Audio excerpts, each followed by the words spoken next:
Joining us now, right here in studio, from the Tea Party News Network, Scottie Nell Hughes, and via Skype, we've got Niger Innis, the Executive Director of TeaParty.net. We thank you both for joining us for this discussion. Niger, let's visit with you first as you come to us via Skype from Las Vegas.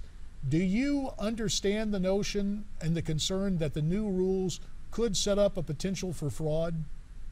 Yeah, I understand that, but what clearly is going on here is the IRS is engaged in a cover your X, and we know what X stands for, action.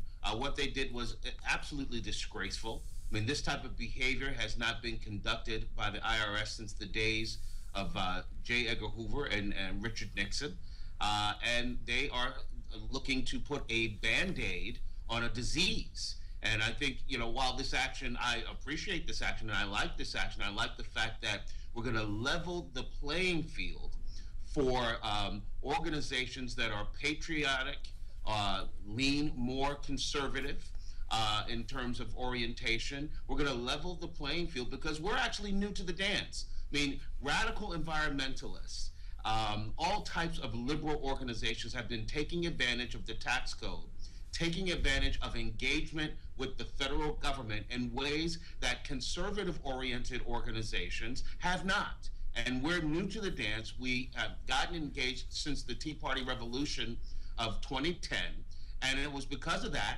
that the IRS targeted us. And so I like the fact that they are retreating, but I clearly understand what's going on here.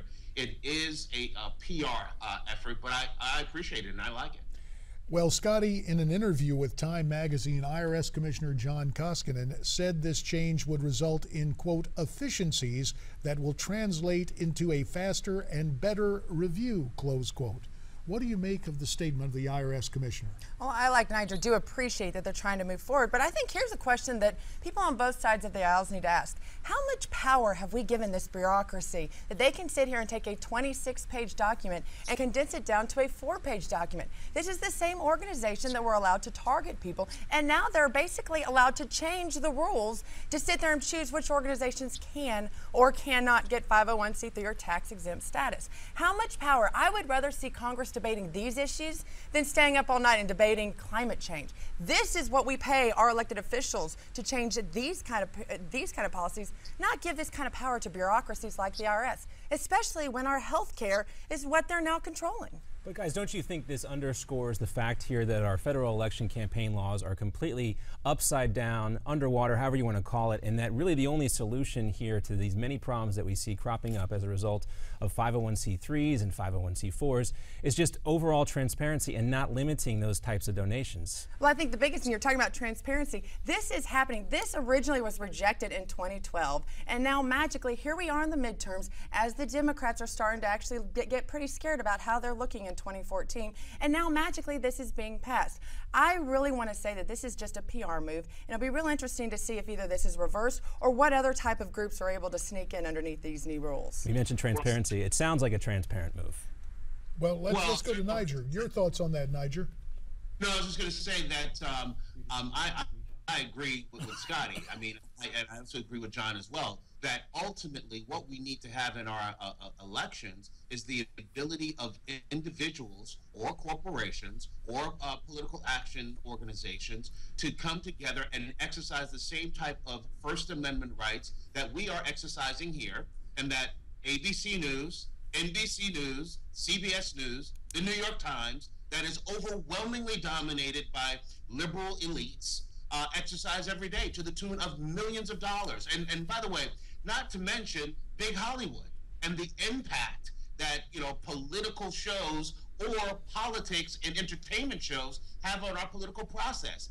These folk are able to exercise their First Amendment rights with reckless abandon, and somehow individuals, rank and file individuals that believe in patriotism and believe in the Tea Party can't come together and spend their money the way that they would want to spend their money. I am for full transparency and for anybody to be able to spend what they want to spend on a cause, on a candidate, against a candidate, to level the playing field between rank and file individuals and big media. Well, Scottie Nell, Niger just recited the allies of the left that many of us in the conservative movement have talked about for years, and perhaps it's predictable that there's a chorus of concern. Now, in the old days, we used to talk hard money, soft money. There's a new description in the lexicon, dark political money. Tim Delaney, the president and CEO of the Council for Nonprofits, says it's easier to get tax-exempt status under the new rules than it is to get a library card.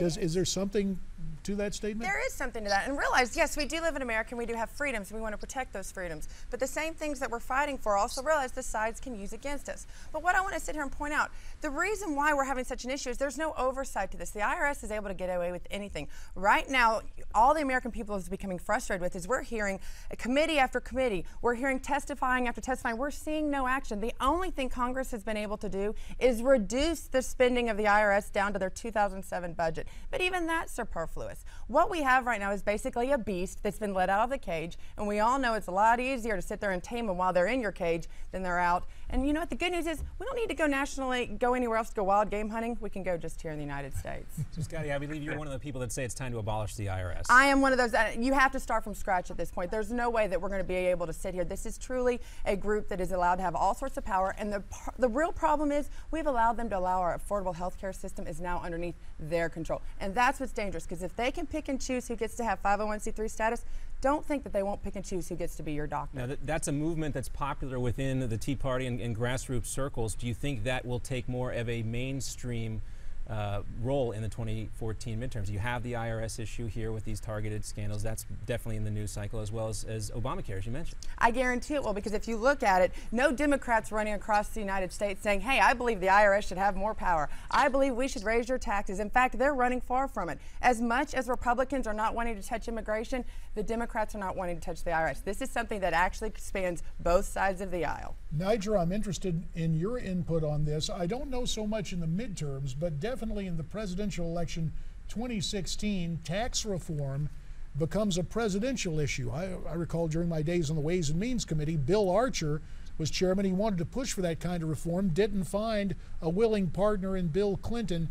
Does this become one of the major issues to determine the future of the presidency and the country, tax reform in 2016?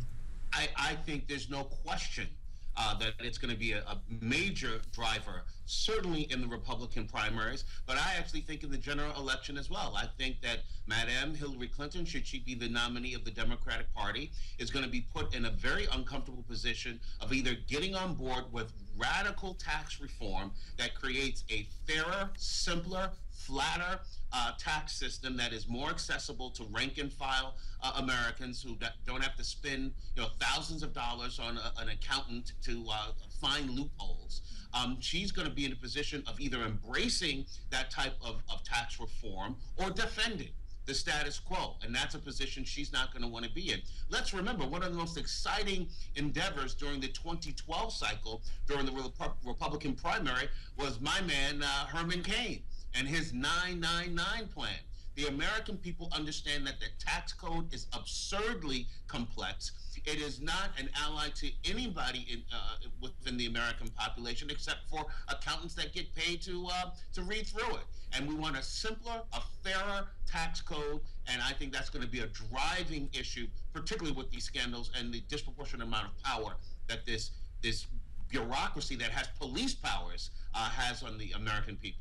Scottie Nell, only a minute remains, but in terms of what this decision means to the Tea Party groups, so effectively chilled in 2012, does this mean back in business full tilt? This means back in business. In fact, I sit there and implore any of these local Tea Party groups, this is the time to get the action. I 100% agree with that, because truth be told, you want to sit here and do it before they decide, hey, wait a minute, we've opened up Pandora's box, and they reverse their decision.